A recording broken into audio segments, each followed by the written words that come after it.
इसके बारे में, स्लॉथ के बारे में। स्लॉथ क्या है? एक जानवर है, सबसे लेजी जानवर कहते हैं, सबसे आलसी जानवर। इतना आलस उसके अंदर भरा होता है कि कुछ मीटर जाने में उसको घंटे लग जाते हैं। तो आइए उसके बारे में जानते हैं एक एक पॉइंट। पर्यावरण अध्ययन का क्लास 5 का लेसन 1, कैसे पहचाना चींटी ने अपने दोस्त को। इसमें जो पहला टॉपिक है वह यह है रेशम का कीड़ा। और रेशम के कीड़े के बारे में एक बहुत ही इंपॉर्टेंट फैक्ट यह है कि रेशम का जो कीड़ा होता है वो अपनी मादा कीड़े को कई किलोमीटर दूर से क्या करता है, उसकी गंध से पहचान लेता है। यानी अगर नर मादा जो है, नर और मादा यानी नर वाला जो रेशम का कीड़ा है वो अपनी मादा रेशम के कीड़े को कई किलोमीटर दूर से क्या करेगा, सूंघ करके पता लगा लेगा। समझ रहे हैं ना?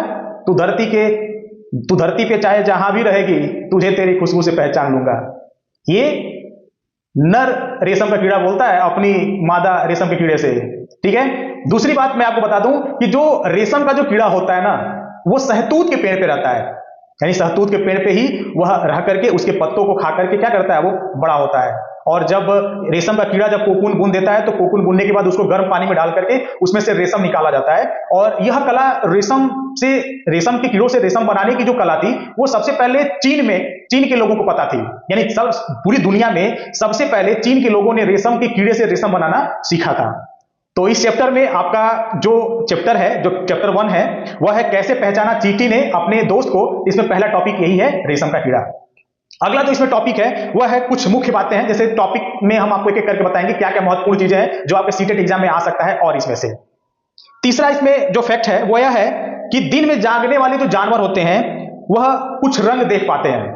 जो दिन में जो जानवर जागते हैं, यानी कुछ जानवर ऐसे होते हैं जो रात में जागते हैं और कुछ जानवर ऐसे होते हैं जो दिन में जागते हैं। तो दिन में जागने वाले जो जानवर होते हैं ना, वो कुछ रंगों को देख पाते हैं। और रात में जागने वाले जो जानवर होते हैं वो हर चीजों को सफेद और काली ही देख पाते हैं। यानी रात में जो जानवर जागते हैं, यानी जिन जानवरों को रात में दिखाई देता है, उन जानवरों को केवल हर एक चीज सफेद या काला ही दिखाई देगा।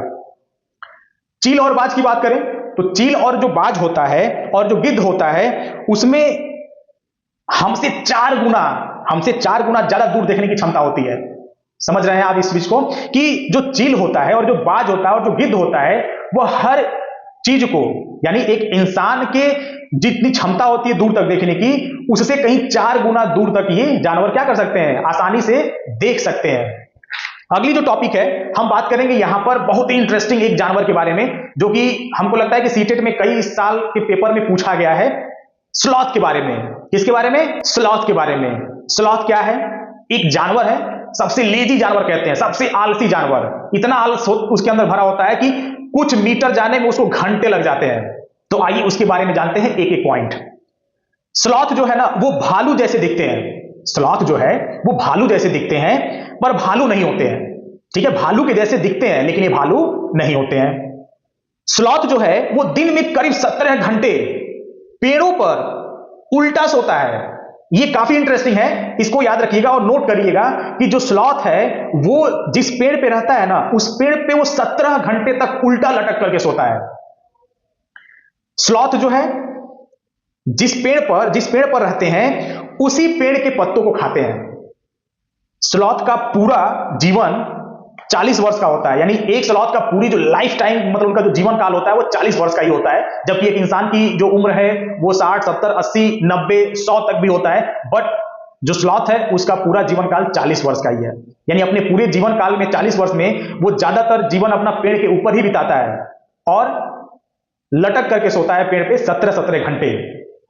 और एक चीज और मैं आपको बता दूं कि जो स्लॉथ है वो जो लटक के सोता है तो सिर नीचे कर लेता है, सिर नीचे करके वो सोता है। मतलब पेड़ पे वो अपनी पैरों के सहारे से लटकता है और सिर नीचे करके वो सोता है। ये एक इंटरेस्टिंग चीज है। स्लॉथ सप्ताह में एक बार वह क्या करता है, पेड़ से नीचे उतरता है। और वो क्यों उतरता है? शौच करने के लिए। यानी स्लॉथ जिस पेड़ पे रहता है उस पेड़ से हफ्ते में करीब एक बार उतरेगा और वो भी केवल शौच करने के लिए, मलमूत्र त्यागने के लिए। और जो स्लॉथ है वो करीब 17-18 घंटे सोता है। ये चीजें आप नोट कर लेंगे। ठीक है। अब अगला जो जानवर है उसके बारे में हम बात करेंगे वह है अजगर। किसके बारे में बात करेंगे? अजगर के बारे में बात करेंगे। अब उसकी क्या मतलब कर सकते हैं कि खूबियां हैं, वो मैं एक एक करके आपको बताऊंगा, आप एक एक करके नोट करेंगे। बोर्ड पर भी आपको लिखा हुआ मिल रहा होगा, उससे भी आप नोट कर सकते हैं स्क्रीनशॉट लेकर के। अजगर दिन में करीब 18 घंटे सोता है।